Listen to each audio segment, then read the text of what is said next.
My, my husband doing TikTok on inside the City Gate Mall.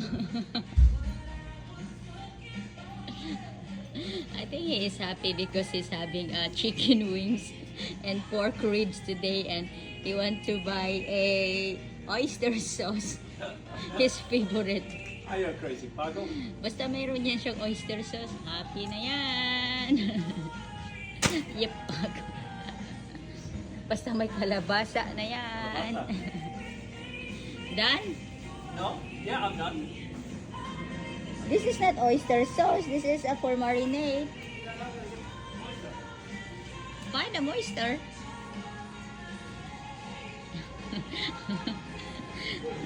Okay. Nasa mood yan dyan sa sayaw. Ano kayong nangay? Alam niyang may kamera yan. Nasa mood na. Nasa mood nagpakuha ng kamera. Supposed to be as always na hindi siya mag-ano. Ayaw niya sa camera, yung hirap niya. Ngayon nagbubulunter na kayo nakain ito. O, hindi pa yan nakakain eh. Wala pa yan breakfast eh. Yeah, that is oyster sauce. Yun. Don't buy the big one. Just small. Okay, okay, boss. Because we're going soon. Okay, boss, let's go. Alright, okay, go. Is 2 of these enough?